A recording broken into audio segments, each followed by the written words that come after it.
Good morning student. आज फिर से नई जोश और नई उत्साह के साथ हम लोग पढ़ने के लिए तैयार हैं। आज हम लोग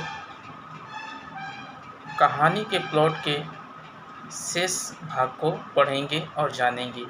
तो पेज नंबर 14 और 15, 14 और 15, पैराग्राफ संख्या फर्स्ट।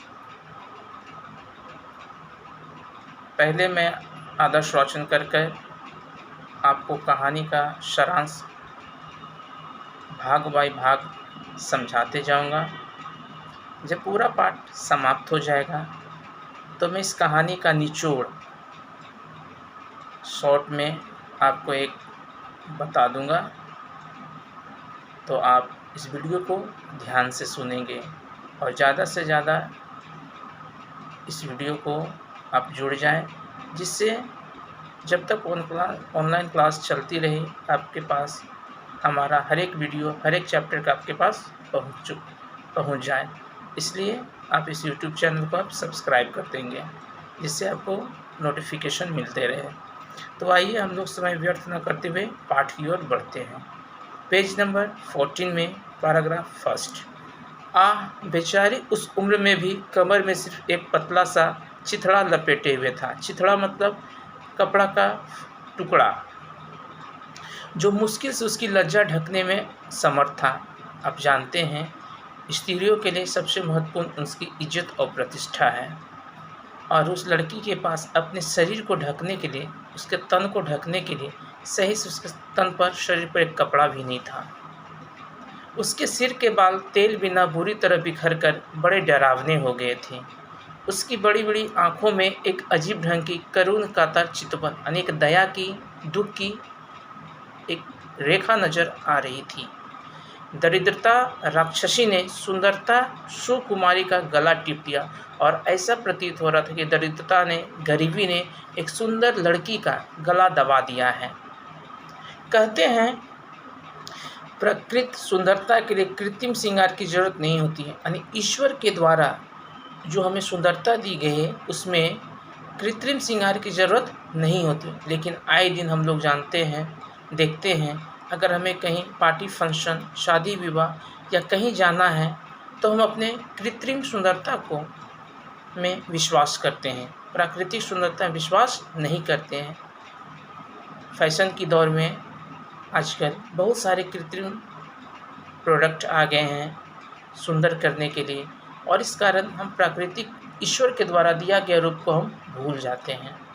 क्योंकि जंगल में पेड़ की छाल और फूल पत्तियों से सजकर शकुंतला जैसी सुंदरी मालूम होती थी, वैसे दुष्यंत के राजमहल में 16 श्रृंगार करके भी वह कभी न फबी। किंतु शकुंतला तो चिंता और कष्ट के वायुमंडल में पली थी। आगे है, वह तो दाने दाने को तरसती रहती थी। वह खाने के लिए दाने दाने को मुहताज थी। एक बित्ता कपड़े के लिए की तरसती थी। सिर में लगाने के लिए एक चुल्लू अलसी का तेल भी सपना हो रहा था। महीने के एक दिन भी भरपेट अन्न के लाले पड़े थे। भला हड्डियों के खंडर में सौंदर्य देवता कैसे टिक सकते? यहाँ पर हड्डियों के खंडर यानी मानव कंकाल, भूख के कारण, गरीबी के कारण उसका शरीर टूट चुका था, दुबला पतला हो चुकी थी, वह कंकाल की तरह दिखती थी। इसलिए बोला जाता है कि इस खंडहर में सौंदर्य देवता निवास करेंगे भी तो कैसे निवास करेंगे। उस दिन मुंशी जी जब रो रो कर अपना दुखड़ा सुनाने लगे, तब कलेजा टूक टूक हो गया। टूक टूक हो गया मतलब दुख से भर गया। कहने लगे, क्या कहूँ बाबू साहब, पिछले दिन जब याद आते हैं तब गश आ जाता है। गश मतलब चक्कर आ जाना। यह गरीबी की तीखी मार इस लड़की की वजह से और भी अखरती है। देखिए, इसके सिर के बाल कैसे खुशक घोरक धांधरी हो, यानी जट्टेधारी हो चुके हैं। घर में इसकी माँ होती तो कम से कम इसका सिर तो जुओं का अड्डा न होता। अगर इसकी माँ होती तो इसका जो सिर, जो जुओं का अड्डा है, वह कभी न बनता।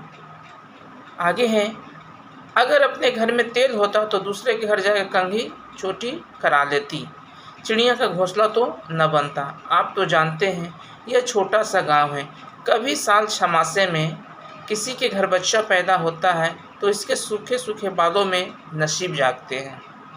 गांव के लड़के अपने अपने घर भर पेट खाकर जो झोलियों में चना चबेना लेकर खाते हुए घर से निकलते हैं, तो उनकी बाट जोहती है। बाट जोहना मतलब होता है इंतज़ार करना।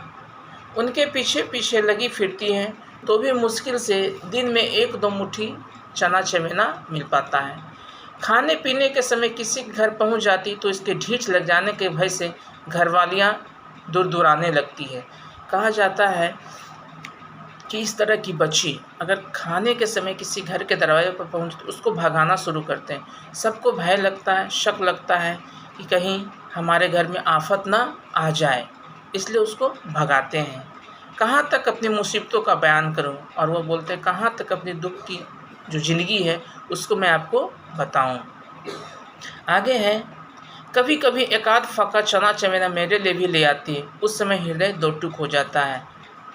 किसी दिन भर घर घूम कर जब शाम को मेरे पास आकर धीमी आवाज़ से कहती है कि बाबूजी भूख लगी है, कुछ हो तो खाने को दो, उस वक्त आपसे ईमानदारी से कहता हूँ, जी चाहता है कि गले में फांसी लगाकर मर जाऊँ, क्योंकि वह बच्ची अपने पिताजी के लिए भी वो चने चमेने लाकर देती है। और किसी दिन ऐसा समय भी आता है जब उस बच्ची को वो चना चमेना भी नसीब नहीं होता है और भूख की पेट से वह मरती है, तो वह अपने पिताजी से बोलती है कि पिताजी अगर कुछ खाने को है तो मुझे दो। तो उसी बात को सुनकर उसको लगता है कि मैं क्या यह बोल रहा हूँ, मैं अपने बच्ची को सही से पाल भी नहीं पा रहा हूँ, और उसको लगता है कि मैं गले में फांसी लगाकर मर जाऊँ। ऐसी गरीबी की दास्तां इस कहानी में बताई जा रही है। आगे है, आज अगर इसकी माँ भी जिंदा होती तो कूट पीस कर इसके लिए मुट्ठी भर चून जरूर जुटाती। गुलाब के फूल से ऐसी लड़की को हथेली का फूल बनाए रखते, जरूर ही किसी राय बहादुर के घर इसकी शादी करते। मैं भी उसकी अंधाधुंध कमाई पर ऐसी बेफिक्री से दिन गुजारता था कि आगे आने वाले इन बुरे दिनों की मुलाकात खबर न थी। वे ऐसे खराज थे कि अपने कफन काठी के लिए एक खुरमुरा न छोड़ गए।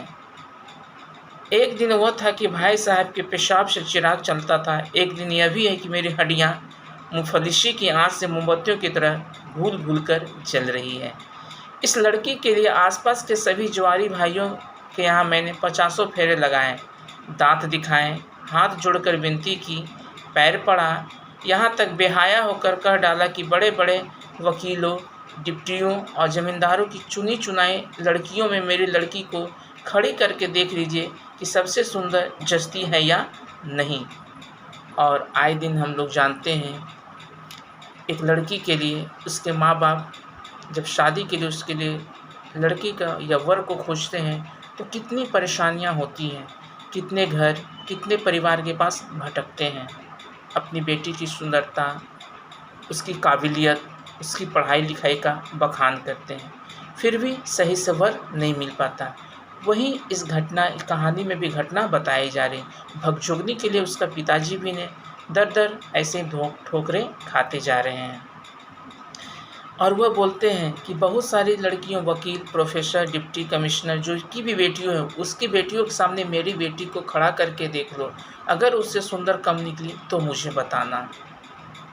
कोई यह कहकर टाल देता कि लड़के की माँ ऐसे घराने में शादी करने से इनकार करती है जिसमें न सास है, न शाला है और न बारात की खरीदारी करने की हैसियत है।